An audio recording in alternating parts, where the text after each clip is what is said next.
For generations, $1 million in retirement savings was the gold standard. It meant you'd made it.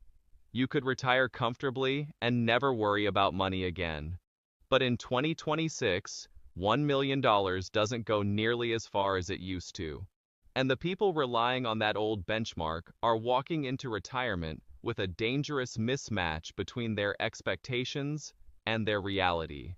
Here's the truth about what $1 million actually buys you in retirement today. Let me start with some perspective. $1 million in 1990 would have bought you a lifestyle most people today can't even imagine. Mortgage paid off, lots of cash flow, plenty of cushion. $1 million was real money. Adjust for inflation, and $1 million in 1990 is the equivalent of roughly $2,400,000 today. So when your parents or grandparents talked about needing $1 million to retire, they were really talking about needing what's now $2.5 million.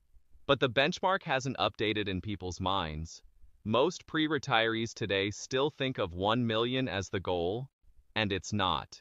Not anymore. Let's run the actual math.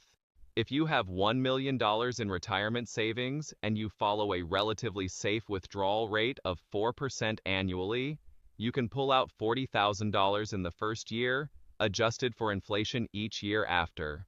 $40,000 a year. That's $3,300 a month before taxes. Now, you also have Social Security. The average Social Security benefit for a retired worker in 2026 is around $2,000 a month. For a married couple where both spouses worked, combined Social Security might be around $3,500 to $4,000 a month. So a couple with $1 million in savings and average Social Security might be looking at total monthly income of around $6,000 to $7,000 a month before taxes. That's $72,000 to $84,000 a year. That sounds reasonable, but let's see what it actually buys you. Let me lay out typical retirement expenses for a couple in their late 60s. Housing. Even if your mortgage is paid off, you still have property taxes, homeowners insurance, utilities, and maintenance. For a paid-off home, this might run $12,000 to $20,000 a year. If you're still paying a mortgage, much more. Healthcare. Once you're on Medicare, a couple typically pays Part B premiums, Part D premiums, supplemental insurance, and out-of-pocket costs. Combined, this often runs $10,000 to $15,000 a year for a couple in normal health. If one spouse has chronic conditions or major medical events, much more. Food. A retired couple eating mostly at home with occasional dining out spends roughly $8,000 to $12,000 a year on groceries and restaurants. Transportation, gas, insurance, maintenance, and eventual car replacement, $4,000 to $7,000 a year for one car, more for two. Insurance and miscellaneous, phone, internet, streaming services, gym, hobbies, $6,000 to $10,000 a year. Add this up and you're at roughly $40,000 to $65,000 a year for a fairly modest retirement.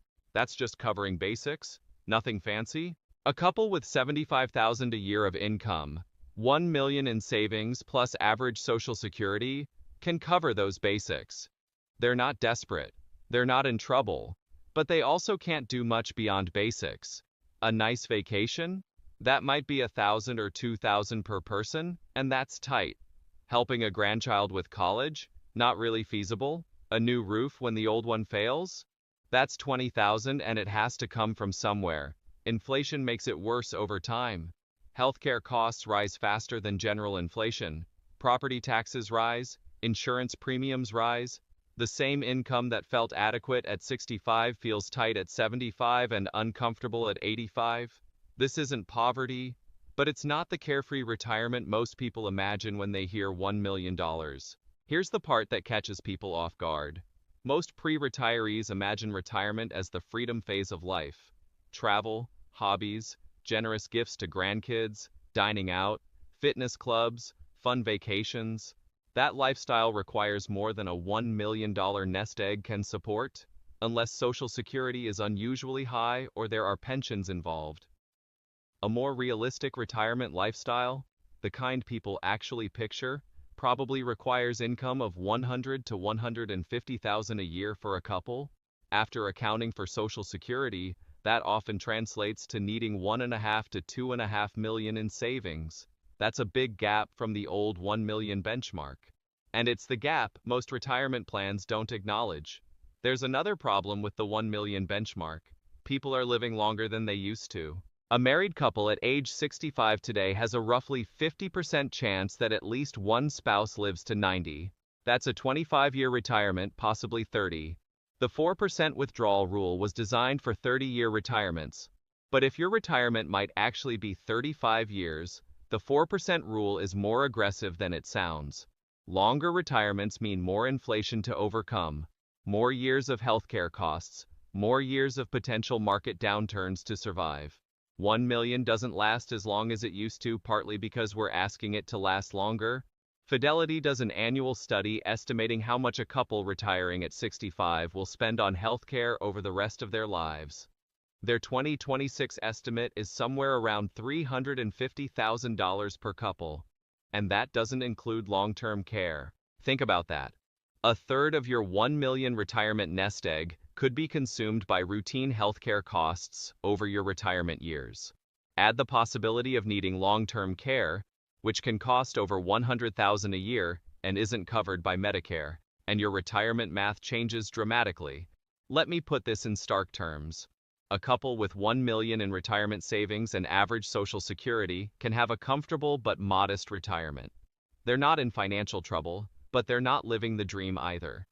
A couple with 500,000 in retirement savings and average Social Security is going to feel real constraints.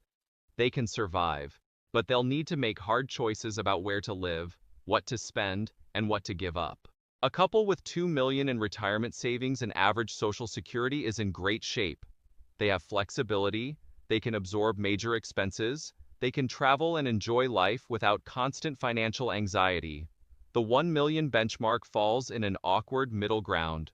Better than struggling, but not what the marketing made it sound like. Don't panic. The point of this video isn't to scare you. It's to recalibrate the conversation. If you're approaching retirement with less than 1 million, you're not alone. The median retirement savings for households age 55 to 64 in America is well under $300,000. Most people are not where the financial planning industry says they should be. The strategies for these situations look different. They involve maximizing Social Security through smart filing, considering downsizing or relocating, evaluating part-time work in retirement, and being realistic about what kind of lifestyle is supportable. Reality isn't always pretty, but pretending the old numbers still work doesn't help. Better to face the actual math and plan accordingly. If you have 1.5 million or more, congratulations. You're doing well by most measures, but don't assume you're set for life without checking the numbers. Run your actual expected expenses against your actual expected income. Stress test it against inflation, healthcare costs, market downturns, and potential long-term care needs. Most people who think they have enough actually have enough. But some don't realize how much their expected lifestyle costs versus what their savings can support. Here's what I wish more pre-retirees understood about retirement benchmarks. The $1 million number you grew up hearing about isn't the goal anymore. It was the goal in 1990. The world has changed. What matters isn't hitting a number. It's matching your savings to your actual expected lifestyle, your actual expected lifespan, and your actual expected costs. Do that math honestly, and you'll have a much clearer picture of where you really stand. If this gave you a wake-up call, hit that like button and drop a comment below. What retirement number are you aiming for, and how did you arrive at that figure?